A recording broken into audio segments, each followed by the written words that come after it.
So if you had to rate these three currencies, what would be first, second, and third? Relationships, experience, money. Money could be money or credit. What has to come first? That's tough, bro. I'm gonna just go ahead and tell you, money's last. Experience and relationship is tough because in my head, I'm like, with experience, if you lose it all, you got the experience, you know you can do it all again. You know what I'm saying? But relationship, you can get down bad, but if you got a high network circle, they supporting each other, and that can plug you in spots you probably couldn't get in just yourself. So I'll say experience, man. I'm a bet on me type of guy. If you can do it once, you can do it again. If you got that experience and you touch that money, you touch that success, you see what it look like, you see what it feel like, you know what that grind is. It's like almost deja vu. When you get in that mode, you're like, I'm back in that mode, right? You know how it is to achieve those things. So experience is number one because you can always do it again. Relationships is literally one of the main reasons why I am. Obviously, it takes hard works, but hard work can only get you so far. Sometimes it takes relationships to plug you in. So relationships definitely second, and then money third.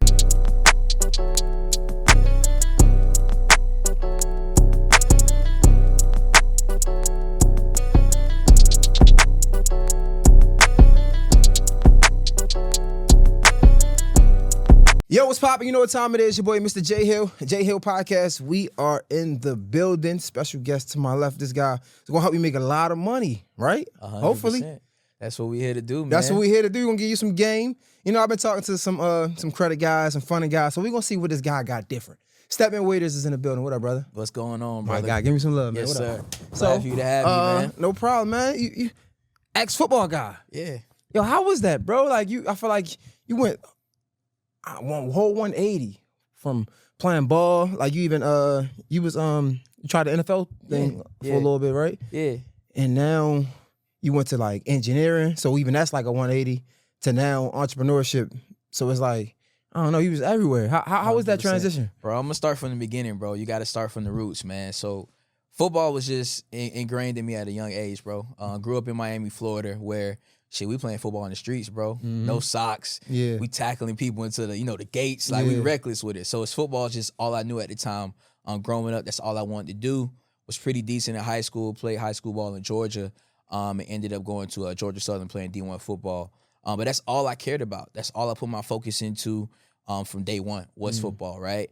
Got to college. And one thing that stuck out with me, when I was on a recruiting visit, one of the seniors there, he was like, bro, when you come here, choose a major that can make you some money if football doesn't work out.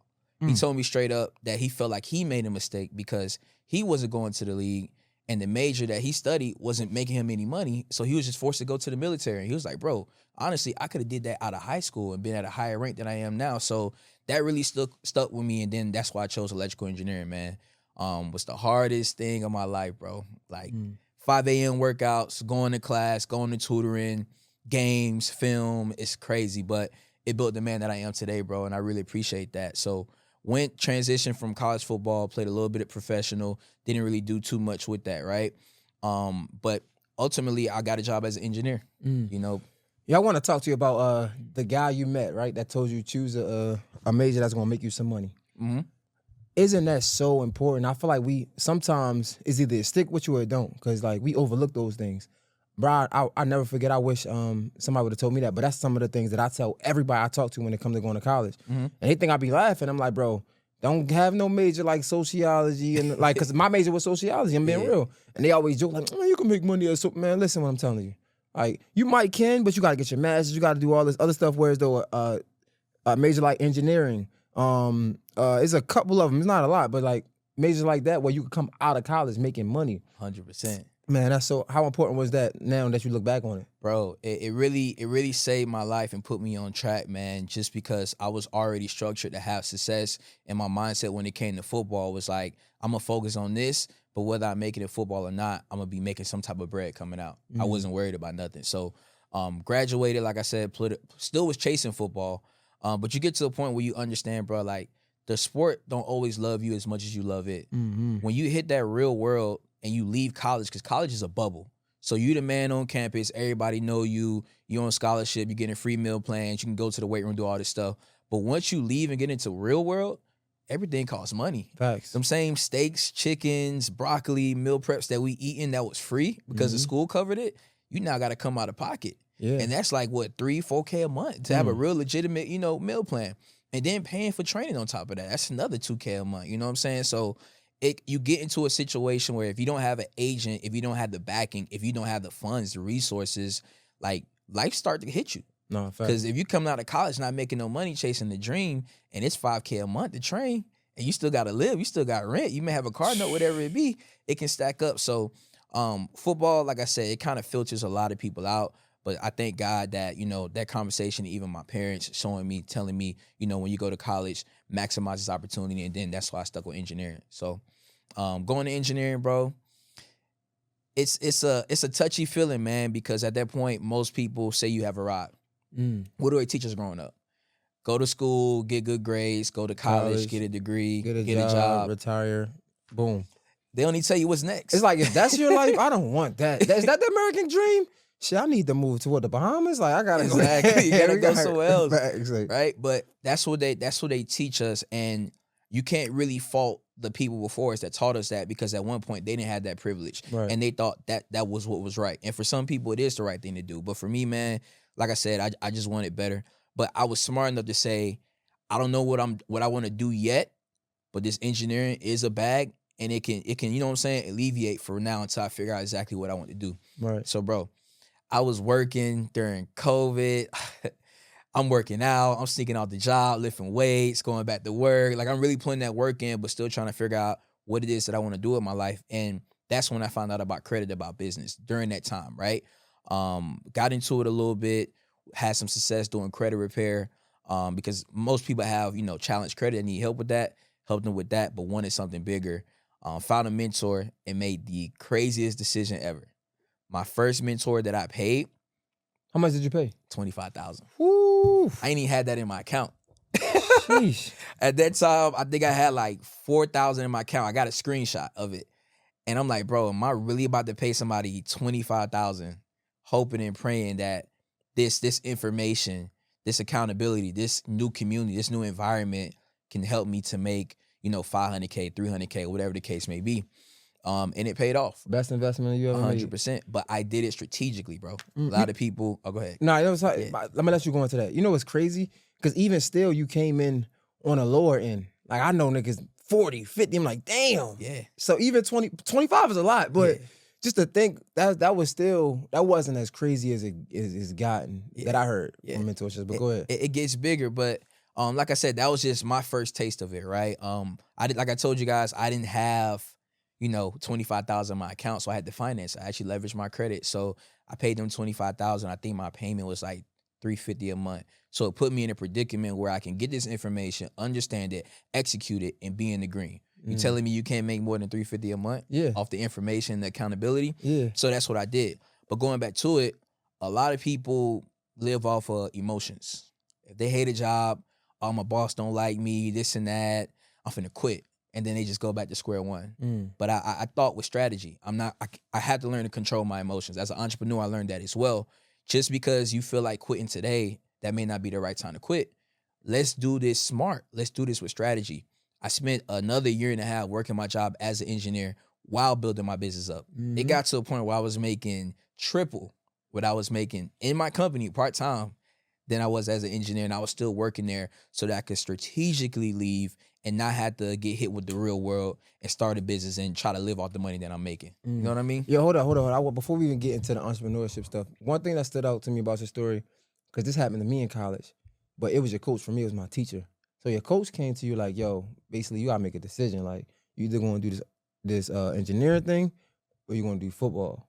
100%. And I don't think people understand how, like, I don't want to say straightforward, but how harsh college in general can be, bro. Like, they tell you straight up, like, listen, you're gonna do this or you're gonna do this. And you decided to continue to do both. Yeah. Why? Like, what made you, because I stopped. I was a biology major when I came in, and I was going bad. Like you said, you started to flunk. Like, you had at one point, like, my shit was bad. My teacher was like, listen, you playing football, you need to make a decision. Like, I'm like, all right, I'm gonna do sociology. Yeah, cool, because I want to play football. Yeah. But you was like, nah, man, I'm sticking with it. What made you stick with it? Man, just that dog in me, bro. Just that dog in me, man. And one thing I learned, bro, is like, it's your life. It's your future. I'm not allowing nobody else to write my story. I'm gonna write my story. So for another man to tell me, give me an ultimatum like it's gonna be this or this, nah, it's gonna be both, and I'm gonna show you how it's gonna be both. I'm not gonna let you force my life, because at the end of the day, and I tell everybody this, whatever you do with your life, that's on you. You can't blame your parents. You can't blame you. They can't blame nobody else but themselves at the end of the day, because it's their decision. Facts. And that's one thing I wanted to do, man. It's just, like I said, just show you that I can do both and conquer my goals. That was something on my list, to graduate with an engineering degree and play ball, and I was able to do both, man. Yeah, no, that was dope. And the fact that you had the knowledge, though, I think that's what people overlook so much, bro. Just having, and we was joking off camera about, like, just, I knew that people was like, yo, you got to go to Atlanta to really, like, get in the faces of these celebrities or whatever. So I'm like, shit, I'm going to go. But it's to somebody that wasn't exposed to that. It's like, man, well, I'm going to just do it where I'm at. You get what I'm trying to say? Like, well, I'm going to just, like, so that knowledge is super important, especially when it comes to, we talking about mentorship. 100%. Right? Did you know that going into it, I'm assuming, or was this something that you, like, I'm going to just take a leap of faith? I took a leap of faith, bro. I knew where I was at in my life. Being an engineer, like I said, it was cool. You know, everybody think you got it made, but I wasn't happy. I wasn't happy. One thing that people don't understand, a salary is just a payroll to forget your dreams. It's a check to forget your dreams. It's saying, okay, I see you have skills. I want you to commit to my company and put everything else on the back burner. And I was feeling that as an engineer for a utility company, working overnight. If power go off in here, they calling Georgia Power, and then they calling me. I got to come out here. It don't matter if it's 2 a.m., 3 a.m., and that's not what I wanted for my life, man. So just being able to build on top of that and just get to where I am today, bro. But that hunger of wanting better for myself led me to figuring out business, finding a mentor. And I found somebody that I aligned with. I like how he dressed, how he carried himself, how he treated his family, what he was doing in business, how his team was. And I was like, man, I can see a lot of you in me. And he did the same with me as well. And I just took it from Who was there. your mentor? Him 500? So him 500 was one of my initial mentors, but it was actually this guy named Jesus. Okay. Yeah, my big brother Jesus. Wow, Yeah. shout out to him, man. Yo, so you being a business owner now, right? Because this is one thing I was thinking about. You have to pay people to essentially work in your company. 100%. How do you still look at corporate the same way being a business owner? I actually understand a lot of the things that they had us doing in corporate America, and it really helped me grow my business. Like we talked about off camera, like the structure. As an engineer, we always have weekly meetings, Zoom calls. We'll have like events where all the engineers have to come, right? And I'm like, why we gotta do this shit? Like, bro, just let me do my job and go home. But now that I'm on the other side and I am the CEO, right, I understand how they can build a team, right? Keeping the goal top of mind for everybody, right? Understand what we're working towards, building that camaraderie, right? You know, when you build that camaraderie, even if somebody's off the clock, if they see they can help you do something, you know what, before I clock out, I'll go ahead and take care of this. I'll take this last call. I'll do this last thing before I clock out. So all of that really structured me to how I implemented and built my company, right? Creating camaraderie, being able to have one goal in mind, understanding what we're trying to achieve, understanding why we're doing what we do to build what we build. You know what I mean? Yeah. Yeah, I was curious to know, so many people doing credit right now, so many people saying they can get people funding and things like that. What's one thing that you learned in your journey, your 3 years doing this, 4 years doing this, that you implement with your clients that you see most credit guys or funding guys overlook or don't do? 100%. This ain't even game. It's just real talk. Transparency. Just being real and setting a realistic expectation. If you know a person has a 650 with no revenue, you know they're probably not going to be fundable day one. Tell them the truth. Hey, look, you're getting this no right now is just temporary. This is a no for now, but a yes later if you do these next steps, building your credit out, lowering your utilization to be able to get the funding later on, right? A lot of people are not transparent in this industry. They're selling the dream, and that's what kind of messes up the industry and give it a bad name, right? Saying I can fix your credit in 30 days. That's not realistic. You're technically not even supposed to say that according to, you know, FTC and different things like that anyway, but just giving people that mindset of, oh, this can be done in 30 days, realistically, it probably takes 6 months to get it done. So transparency is the biggest thing that I pride myself on my team on, because we set the expectation. And what that does as well is it creates a great client experience, literally, because I'm telling you, hey, you're here, we want to get you here, and then we can get you to that goal, and now they understand they want to work with you. Versus you saying, yeah, I can get you funded in 3 days. 3 days pass by, they're like, bro, what's going on? No, facts. You know what I'm saying? So transparency is definitely the number one thing, man. Now this funding thing, man, I'm learning that it's like it's more so of a commission thing for not the client, but for you, Mm-hmm. the people that's getting the funding. Does it ever come to a point where, because in order to get the funding, they gotta listen to your advice? 100%. Does it ever get frustrating to the point it's like, yo, they not listening and you wasting my time, and you gotta turn the client away or something? 100%. 100%. So one thing that alleviates that is the education. A lot of people, they do a service and it's just quick turnaround. Right. And it's just like, here you go, get out my face, pay me, we done. Right. You have to educate your clients on what the process is, why this process is like that, and the consequences if they don't follow the process the way it is. When you let them know the consequences of, if I go do my own thing, you can, take yourself from getting 100K in funding to 20K in funding, then they're like, oh shit, well, let me pay attention because I don't want that to happen to me. So I feel like educating your clients is the biggest thing what a lot of people are not doing, and that sets me apart too, bro. Okay, what you think the one of your biggest learning lessons while being in? One of my biggest learning lessons, don't put your eggs all in one basket. Don't put your eggs all in one basket. How do you do that? When it comes to marketing. So entrepreneurs, especially online entrepreneurs, man, we think that we just have to post to get leads, right? Just keep posting, just keep posting, just keep posting on social media and leads will find you. But there's so many other avenues we had to attract clients. So about probably 2-3 weeks ago, my Instagram was disabled for 5 weeks. Sheesh. Yeah. Most people would have been out of business over there, right? Like, sheesh. Damn. Right? Just off of funding itself, we were still able to secure. We had a $47,000 a month off of that. Made $47,000 with no social media at all. Right? It's because I had different avenues to market. It's so many different ways to market that we're going to get into as well. I'm going to give you guys some game that people are leaving on the table because they think I just got to post and my clients will come to me. They're on the defense instead of being on the offense when reaching out to clients. So I feel like not putting your eggs all in one basket and having multiple ways to attract clients was one of the biggest things that I learned in this industry, because we all are technically one or two bad mistakes from being broke. Yeah. Yeah. One or two two bad moves from being broke and one or two good moves from being rich. Exactly. You feel me? You know like, what I'm saying? Man, so let's get into the game. You said some other marketing tactics that you use, like what? Exactly. So we're going to get into it. So what I do is completely opposite of what you see online when it comes to funding, right? I'm going to break that down first, right? So mostly when you hear about funding, people telling you, hey, I can get you 100K or 0% interest funding. We do that. That is a very great product that we offer as well, right? 0% funding.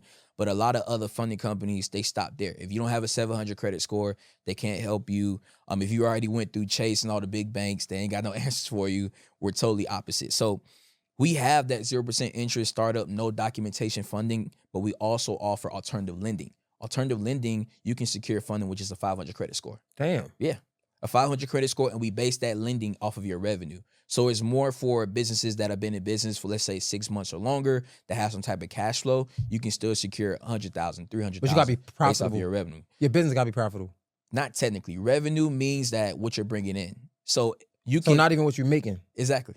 Okay. What you're bringing in. So to give you an example, we funded a restaurant about $300,000, right?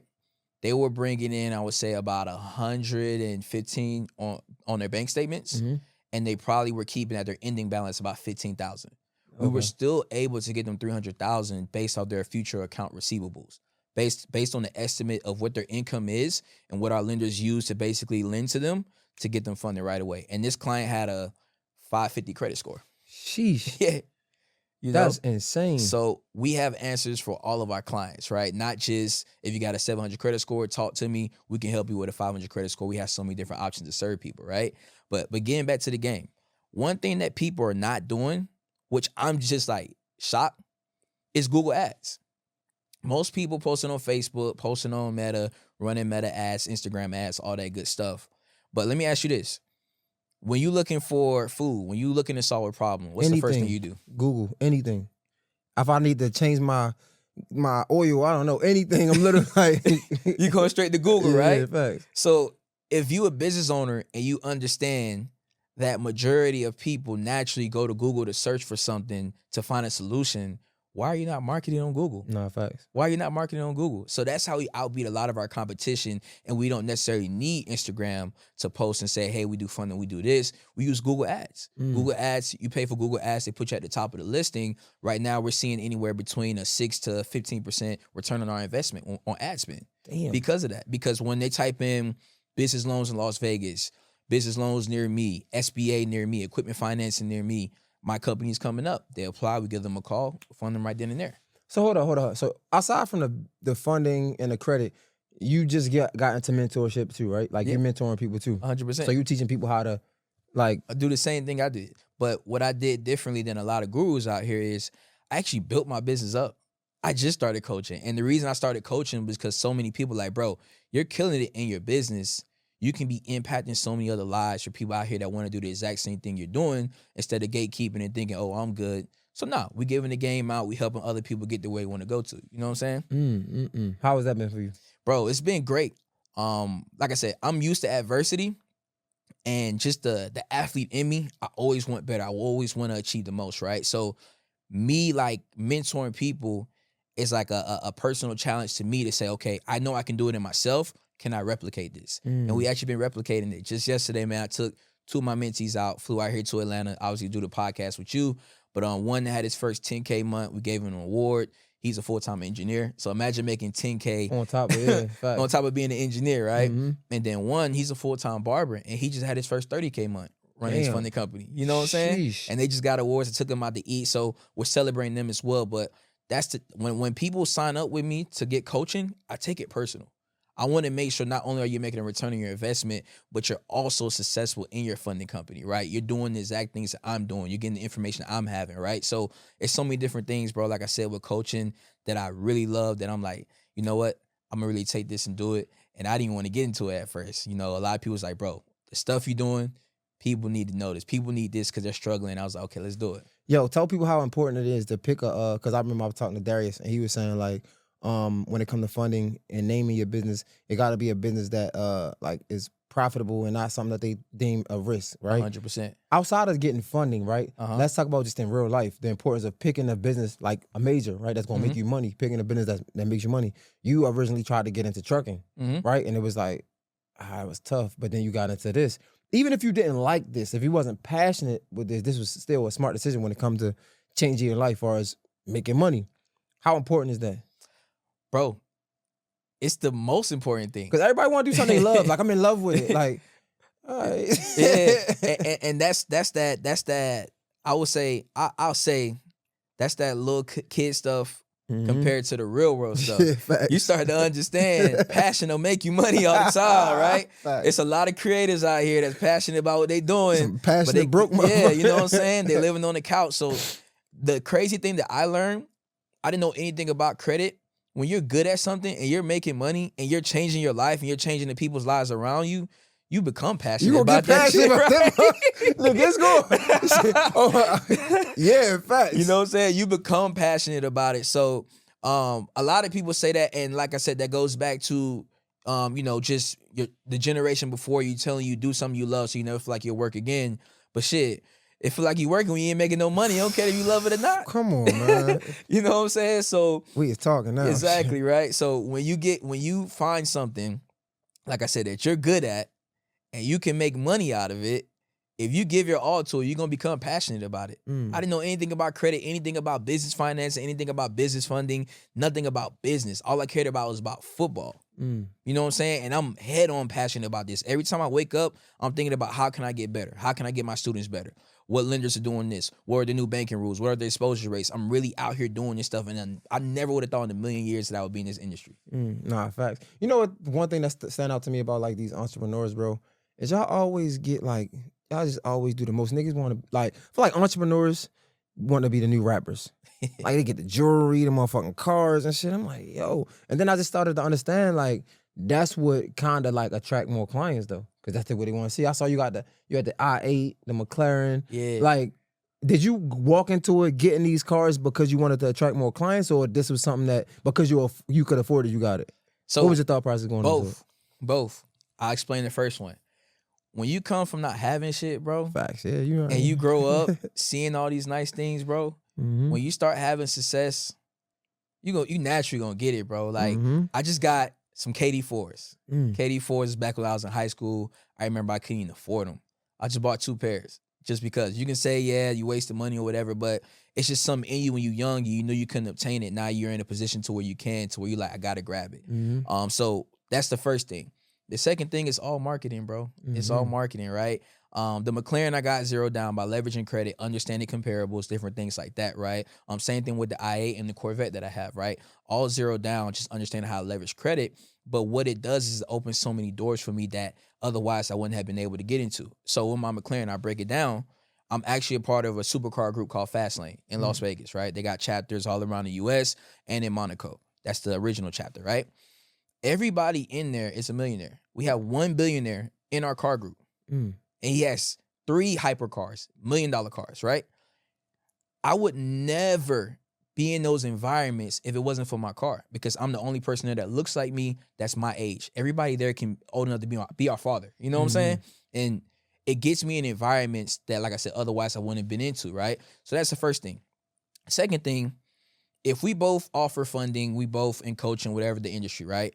If we at the gas station and I pull up in my McLaren and you pull up in a Toyota, who gonna talk to who? I'm talking to the dude with the McLaren. Like, let me holler at you real quick. You know what I'm saying? So it's a banner. It's a banner. Not only is it a status thing, but it's a banner showing that, okay, he's doing something right if he's able to afford that, which, like I said, brings you in more clients. I do want to speak responsible, though. This is not telling anybody out there to just go get a supercar or something you can't afford. When you start to really invest into the business and the business starts to make money, if it makes sense to get something that can attract more clientele, then do it. But don't spend your last trying to get a McLaren, because it doesn't work like that. These cars you still have to be able to afford. They bring you money, but like I said, the quicker you get something, the quicker you can lose it if you're not being financially responsible. And nowadays, bro, on social media, people just want something to talk about. Not many people will praise you when you get a McLaren, but you'll be all over social media if you lose it. You know what I'm saying? You talking now? Sheesh. And I look at it like it don't even have to be a McLaren. That can be used as a metaphor, right? It could be something simple as, I don't know, start saving your money to go to the finest restaurant once a month. You know what I'm saying? Like just something like that, where you put yourself in these environments. I mean, when we were just talking about it, I was living in Midtown, and people would be like, it's expensive. Like I don't know if they never asked me was it worth it, but I always say, you know what? Like, it was expensive, but I felt like it was worth it because the people I met in there, the people I got interviews that was from people that lived in there. You know what I'm saying? Like people that I wanted to interview. The networking that I did just in the elevator, in the dog park, and it was like I never moving in there. I just wanted to live in a high rise for my first time, but I never experienced that until I got them. Like, that was a good investment. So some of these things, it's not just getting it because it look good, but some of it be investments. Yeah, and it's what people don't see initially. Most people want to spend money and see an instant return on their investment, and that's not how life works. That's not how business works all the time. And right? Sometimes you want that, but the smart people know that most of the times I want that delayed gratification, because that's where the most money gonna come from. Like, yeah, we can do the quick flip, but the shit that's gonna come in the long run, that's what's gonna set us up. That's the big play. Exactly, and that's one thing my mentor taught me. He said rookies make money on the front end, professionals make money on the back end. And like you said, another thing, paying to be in those rooms, you filter out the bullshitters. That's the number one thing with payment and investing that people don't understand. It makes you invest in yourself, so now you have all your attention zeroed in on what it is, and it filters out bullshitters. Because if everything was free, if people was giving away McLarens for free or whatever for free, everybody would have one. It wouldn't have no purpose. Facts. It wouldn't have, you know what I'm saying, the name or the brand that it is now. So paying just puts you in a room with other serious people that take whatever it is serious, and now you guys can work, right? And being in the entrepreneurship space, you gotta learn early on that you gotta pay to play. Ain't nothing wrong with investing in a relationship, something that's gonna make you more money. But a lot of people with limited beliefs think that, why would I pay you this when YouTube is free? If YouTube was free, why you ain't a millionaire yet? Come on, dog. Yo, you spoke on something that I thought is super important, or not important, but we all as African Americans go through, like, and that's not coming from nothing. And when you get something, you want to experience everything that you didn't experience before. Somebody that's dealing with credit, how many times are you, I don't know how to ask this question. One, how many people are you facing that comes get their credit fixed and then fuck it up within the next year because they probably was irresponsible? That's the first question. But two, do you try to deter them away from, like, being irresponsible, or do you understand that this might be what comes with it because this credit thing is going to unlock the whole new level of money that you never experienced? 100%. So to answer that, like I said, I started off in credit repair. I'm totally in funding now, so don't do too much of credit repair itself. But starting off Even with the funding, though. yeah, exactly. I'll speak on both, right? So with the credit, just in general, people do have that mindset of like, okay, I can go, run off, get my credit fixed, run off, get my credit fixed, run off, get my credit fixed, and it kind of stems back from America, bro. Just being honest with you, because here they don't teach about the financial education, the credit system. And nothing happens to you when you run off on a bank, technically. You default on a credit card, they may sue you, they may not, but you don't go to jail. You can still live your everyday life. You just can't get a credit card again, right? Versus like in Dubai, if you owe a debt and you don't pay it, your ass getting locked up. You know what I'm saying? So that's one thing. I feel like accountability is one. The next thing I would say, man, is just like educating. It all comes back to educating. Hey, this is why credit is powerful. This is why you need to be very, strategic on how you use your credit. Because it's not going to take a month to fix your credit. It's going to take a whole year. You had to lay down for a whole year to fix your credit. Do you really want to go through that again? You know what I'm saying? When it comes to funding, like I said, depending on what type of funding they're getting, it's all educating. I'm not funding people just because they want funding. They have to have a business plan. They have to have some type of game plan. They have to have some type of strategy of where they're going to invest this money so that it makes sense, right? Because I don't want to burn the relationships I have with my lenders, my connects. So it just all has to make sense. I'm not telling people, hey, if you got a business or not, you can get funding. Nah.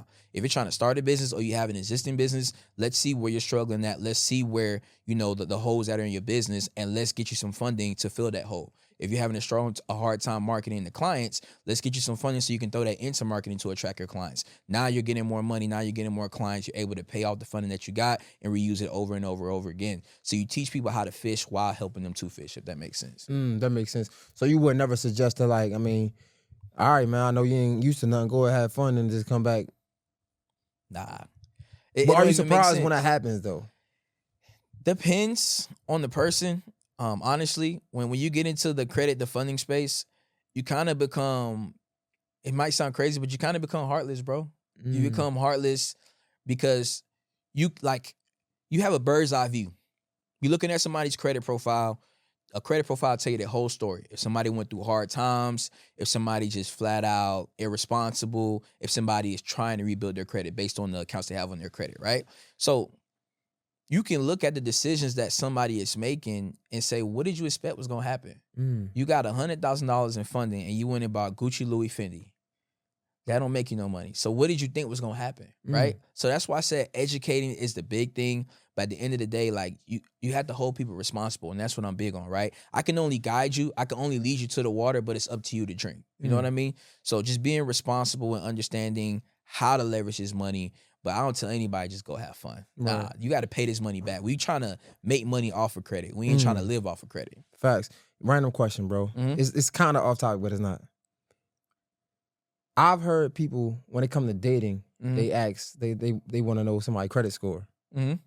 Being somebody that deals with like credit and funding and things like that, and you said you could tell a lot about a person by their credit score, how far off or on point is that when you're wanting to get to know somebody? Bro, I think it's 100% on. For real? Yeah. The reason why is because, like, let's say this, bro. Let's say you on a date with a chick. She look good. She talking good. She dressing nice. She speaking everything good to you that you looking for, right? And you're able to magically pop up her credit score while you on the date. You see 550. She done ran off on Sprint. She got this apartment she got to collect from. Collections from. She done ran off on Chase. This and that. In your head, is this somebody that you think you can build with? When you want to build a family, because everybody want a house at some point, you can't even use her credit. Yeah. You know what I'm saying? So, like I said, credit is like a transcript, and it can tell you like what type of person somebody is. You can tell they're just irresponsible. And sometimes with dating, do you really want an irresponsible person? If you can't take care of your personal finances, are you going to be able to take us serious? If I say, hey, I need you to do this, are you going to be able to take care of that? When it comes to children, if you have kids with somebody, if they're not responsible in their financial life, are they going to take care of your children? You know what I'm saying? All of that, bro, everything matters. So everything correlates. How can you tell the difference of like somebody that's just irresponsible or somebody that just fell on hard times? Excessive negative accounts. I would say, like, especially during COVID time, you can tell people went on hard times during COVID. A lot of them are in deferment when it comes to different things. On comments, people don't know, like on your credit report, there's actually comments that the lender, the creditor, can leave saying COVID relief or whatever the case may be, right? Irresponsible is people that just have a track history of just negatives. If you ran off on Sprint, Verizon, you know what I'm saying, T-Mobile, and they all in your credit report, what that mean? That means you went from one phone line carrier, ran off on them, went to the other, ran off on them, went to the other, ran off on them. You irresponsible. You ain't going on hard times because how you not learn from your first lesson? How can you tell somebody's rebuilding, they're learning from the lessons? You'll see negatives, but then you'll also see credit building accounts like Kickoff, like Self, that they add to their credit, showing that, okay, I made a mistake in the past, but I understand how important credit, how important finances is, and now I'm building for the future. They'll have secured loans. They'll have starter credit cards, things like that to show that they're in the rebuilding phase and they're learning from their mistakes, if that makes sense. Okay. All right, so I like to do this thing where I'll have a statement, right? And you tell me the first thing that comes to your mind. Okay. You could break it down. It could be from experience. It could be something you heard, whatever, right? Or it could just be something simple. So I'm gonna say a word or a sentence, and I just want to see the first thing that come to mind. All right. So when it comes to being a college athlete, dedication. That's it. Dedication. Yeah. Okay, bet. Why? Well, let me explain why. Yeah, go Let ahead. me explain why. Expound. Man, like, playing football ain't no joke, bro. Like, people don't understand that. Like I said, you love and you dedicate everything to a sport that don't always love you back, man. Like, just in college, 5 a.m. workouts. After waking up at 5 a.m., working out for an hour. Now you got to eat with the team. Like, as a freshman, and you know, again, like, if you're a new transfer or as a freshman, they literally say, hey, after workouts, have your ass at the dining hall. You have to eat breakfast so we can check you off, right? Then you go into classes, and you better go to classes because they're going to have the strength and conditioning coach, assistant coaches checking in to make sure you in class, right? Then when you're done with classes, you'll grab a little lunch, probably take a little nap if you have time, depending on your schedule. Then you straight to the facility, and you there for the rest of the day for the next 5 to 6 hours. We don't just go out and practice. It's film study. You start off with team meetings. At the team meetings, position meetings, or team, then section, offense, defense meeting. Then you go to position meetings, and then you get ready to practice. So it's so much that goes into it that people don't understand. Being a college athlete is hard, bro. But I thank God that I went through that because it makes this entrepreneur shit so easy, bro. Yeah, facts. People don't understand if you can really commit. If you can commit to anything, bro, you can commit to business. It's the same thing. It's just you reprogramming your mind. Instead of me being in the weight rooms, let me study. Let me see how I market. Let me see how I can create systems. Let me see how I can attract my ideal clients. Let me see how I can better my sales, my closing. It's the same thing. You're just restructuring your mind to be dedicated to that one thing. And that's why you see a lot of the former athletes that turn into the entrepreneurship space, they hitting hard because the shit easy. Darius, my guy, former athlete. He hitting on all circles. Why? Because he's already trained. We're already built for this. It's the dog in us to say, okay, we're not going to sit back. We're not going to blame life in whatever circumstance. We're going to take it to the next level, look everything in the eye, and hit it head on. You know what I'm saying? I like that. Okay. Next one, I think I got like 8 of these. The next one is perseverance. First thing that come to mind. Shit, it might sound cocky, but me, bro. Me, man. When I think of perseverance, that's something that I had like written on my wall all through college, all through my life, bro. That's one of my favorite words, just because everything I've been through, bro. I didn't come from the best backgrounds. People told me, hey, don't go to Georgia Southern. Hey, don't do this. Even when I got to college, I wasn't starting. I wasn't playing right away. Having, like I said, just to go through all the struggles, having the ultimatum by my coach. Then still being able to get back on the team, still being able to, you know, go play a little bit professional and going from there. So many different things, bro. And even just in entrepreneurship, bro. Entrepreneurship, it can be easy once you have the right guidance, but every day is a challenge. Every day is a new day that you can learn. You got to execute on some type of information, bro. So I just feel like throughout life, bro, I just been persevering. I like that. Time management. Time management. When I think of time management, bro, I say shit, me again. Only reason why, and it's not me being cocky, but it's just like literally my life. The only reason I was able to transition from an engineer to a full-time entrepreneur is because I managed my time. The number one thing that business owners lack and why they're not where they want to be is focus. They don't have focus. 1 minute they doing this, next minute they doing this, next minute they doing this. They got to go pick up the kids. They got to do this, but they're never focusing on what they want to accomplish.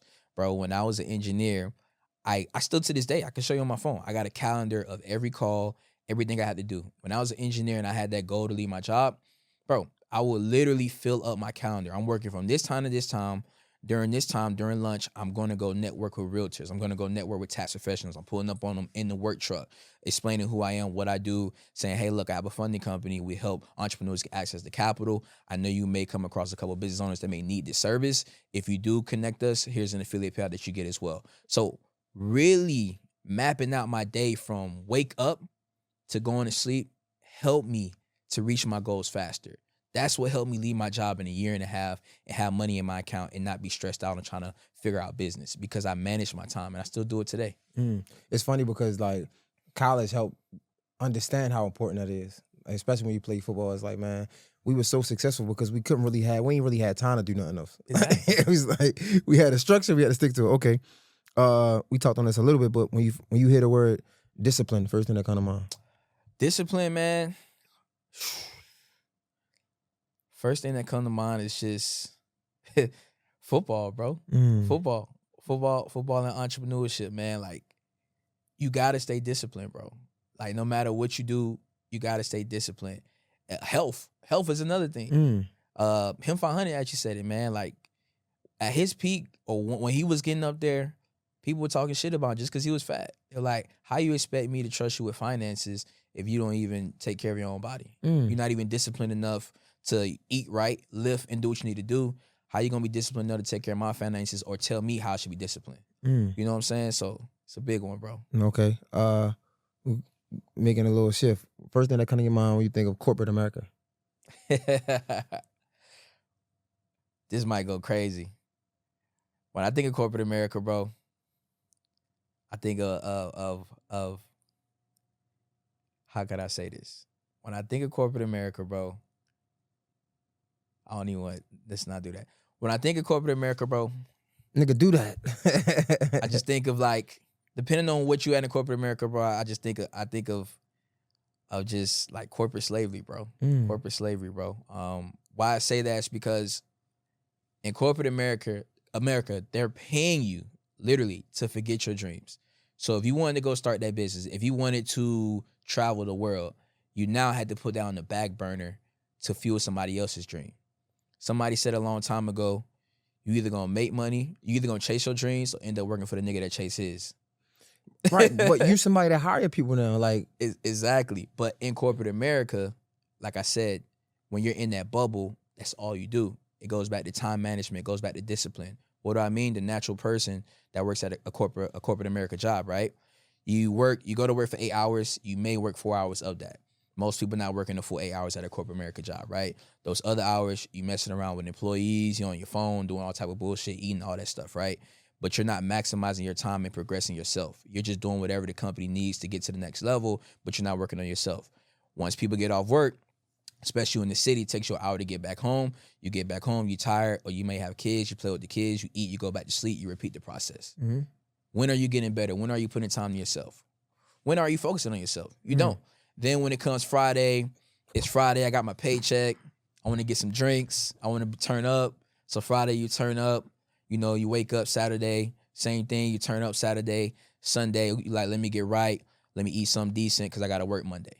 So when do you ever focus on yourself? When do you ever reach your goals? When do you ever say that business that you want to start, when do you ever get started on it? You don't, because you're in a bubble. You're literally focused on just whatever corporate America, whatever your boss telling you to do, that's what you do. You know what I'm saying? It's hard to focus in that. And then, bro, it's you're not progressing. The average raise in corporate America is about 3%. The cost of living goes up depending on where you at, 2 to 3% as well. So are you really progressing or are you just stable?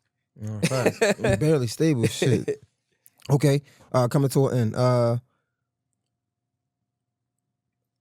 The first thing that comes to your mind when you think of entrepreneurship? Freedom. Okay. Freedom. All right. You want to explain or you want to leave it there? Nah, I'll explain it. If you build out your business the right way, you know, it's hard in the beginning. You know what I'm saying? Just like everything else, anything worth having is going to take some type of struggle. But once you build it out, you replace yourself in the business, you now buy your time back. If you got kids and you want to go to your soccer game, you can literally X out your schedule to make that soccer game. If you want to travel the world, depending on what type of business you have, you can do that once you have the systems in place. Entrepreneurship is probably one of the best decisions I've made in my life because it was the first time I felt like that I was free, and it puts me in a predicament where I can win. When I was working in corporate America, it's very political.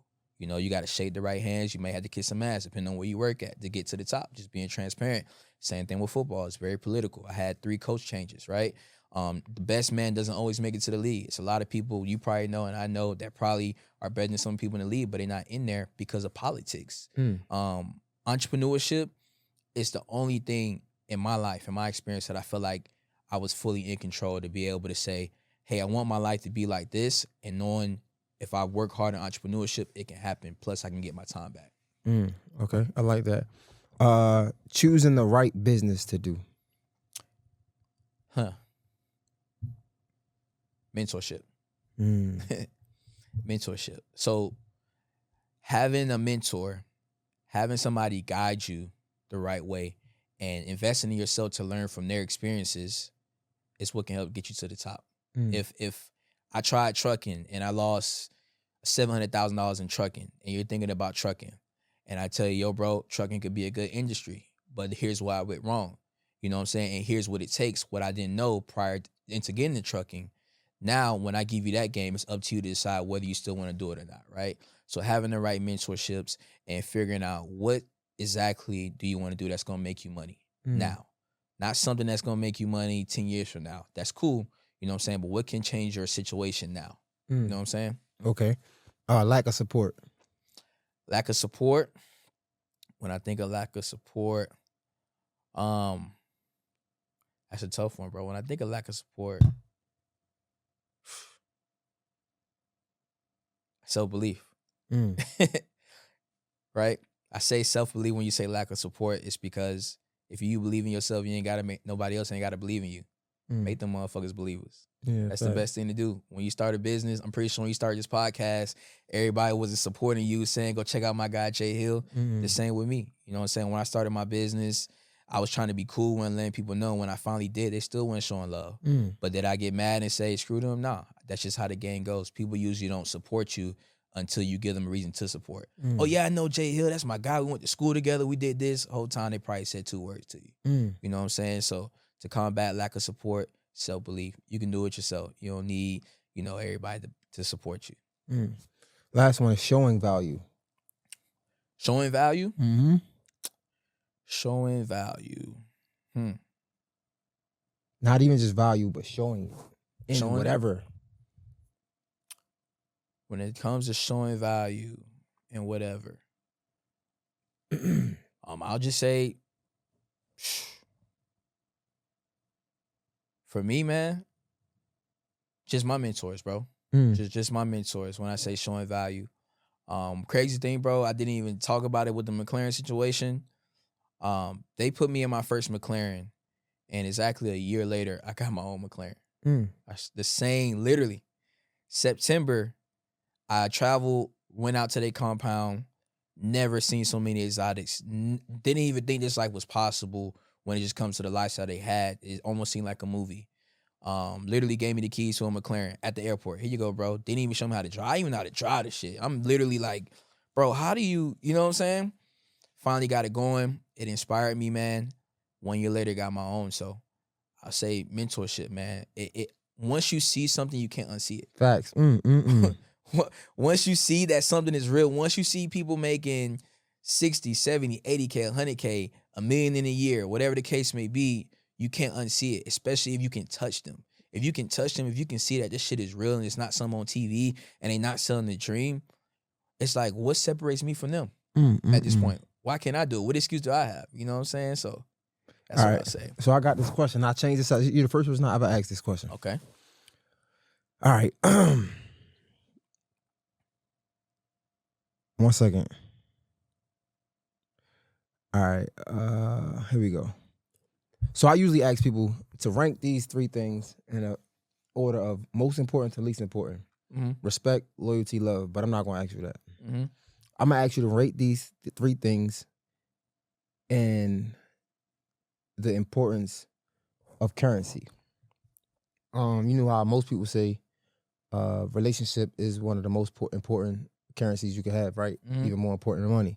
So if you had to rate these three currencies, what would be first, second, and third?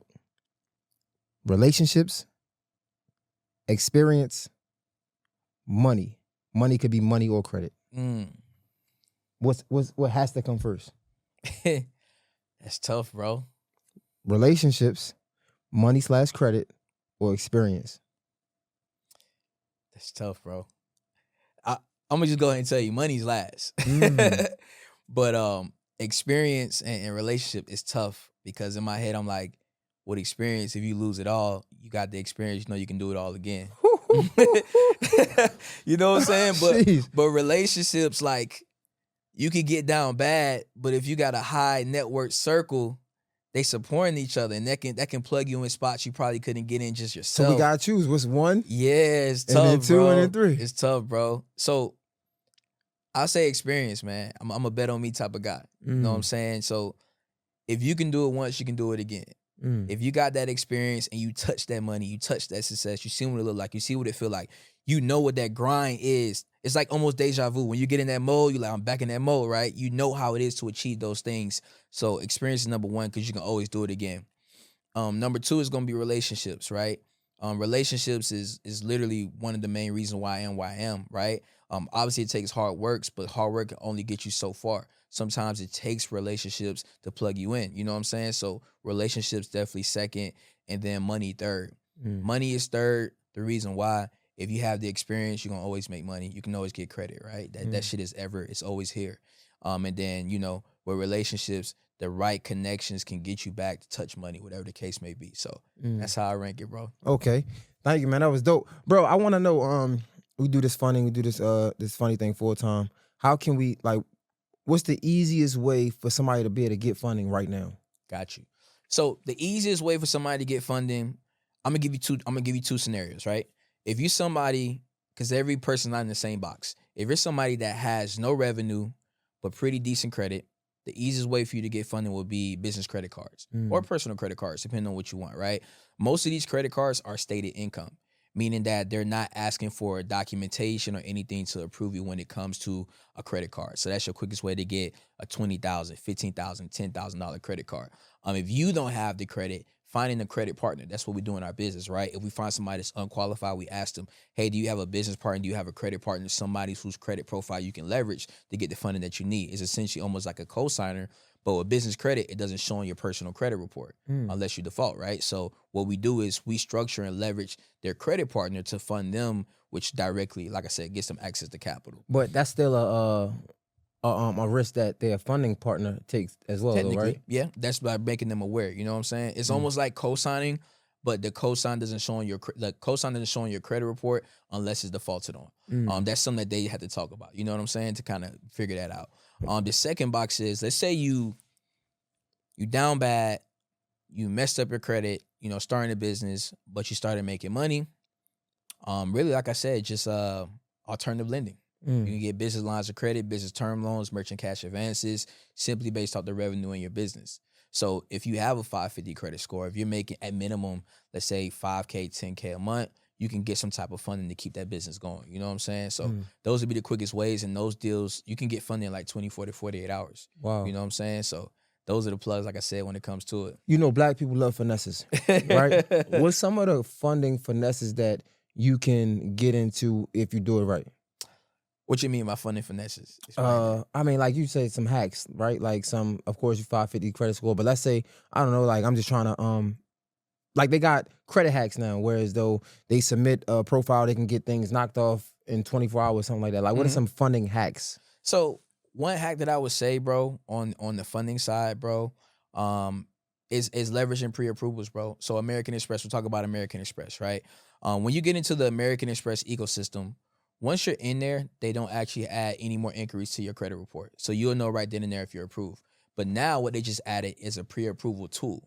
So if you're worried about getting that hard inquiry affecting your credit, you can actually apply with American Express as a pre-approval on the personal and business side and see if you're approved before actually even getting the hard inquiry. That's one thing we do, especially for our funding workshop. A lot of funding, we show people proof in concept. Like, hey, you can see what you're approved for before even accepting it, before even affecting your credit score. That way, you know right away, if you get approved for 20 grand, you got 20,000. You ain't got to waste an inquiry, remove an inquiry, all that different stuff like that. So that's a hack that I would say when it comes to funding that's really helping people. Another thing too, bro, is structuring your business the right way. I know a lot of people talk about it, and I'm going to kind of clear up the myths when it comes to that, right? You do want to have a business in a low-risk industry, but you also want to make sure that everything else is structured, right? Nowadays, underwriters are actually doing their research, so they do want to see a business website. Your business address, a lot of people say don't use a home address. Since COVID, lenders are now more acceptable to a home address. A lot of people talk against that, but honestly, since COVID, they're not open to that. We're getting people 75, 100,000 with a home address. You know what I'm saying? Just being fully transparent. Sometimes when you use these Opus, these Regis, that's actually flagging your account. I don't know if you ever heard of it, right? People tell you, oh, go to Regis, go to Opus, get a virtual address. A lot of these banks, PNC, Truist, Chase, they're now flagging those because they're seeing that those are virtual offices. That's not actually where your business is located. Now it puts you in a position to where you decrease the amount of funding you can get because you're high risk. They won't even let you like apply or open an account if you got one of those addresses. So that's one thing that people don't take into consideration, man. Banks are here to help us, and it's strategic how we do things. So what I tell my mentees when it comes to that is, if you're going to use a virtual address, don't go with Regis, don't go with Opus. Anything you see on social media, you want to go left when they go right. Find a local commercial office, something near you that's underground, and you're more likely to use that and fly through versus actually using, like I said, a main Regis, Opus, or something like that. Or use your home address. We still getting people funded with home addresses. Free game. Yeah, you got something coming up. You was telling about what we got coming up. 100%. So I got a free funding workshop, you guys. Everybody, is free.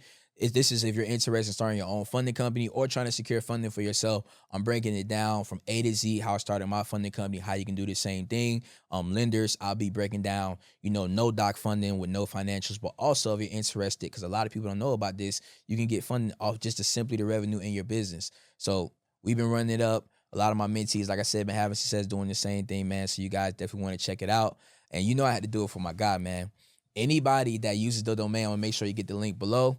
fund2success.com/Hill. We'll give you a free ebook showing you the exact same credit unions that I use in my business to fund our clients, anywhere from 20 to 40K. You never know. We give you the whole insider on where they pull from and everything. That's completely free just for watching my guy tuning in, man. My God, appreciate it, man. Let's get this money, man. Yes, sir. Yes, sir. Yes, sir. Stepman Waiters, this was fire, bro. I appreciate it. Hope you enjoyed this time. Hey, man, I'm glad for coming on, bro. I need to do another one, man. Yeah, man. We got to lock in, dog. Yes, sir. Stepman Waiters, Mr. J Hill Podcast is wrap. We out.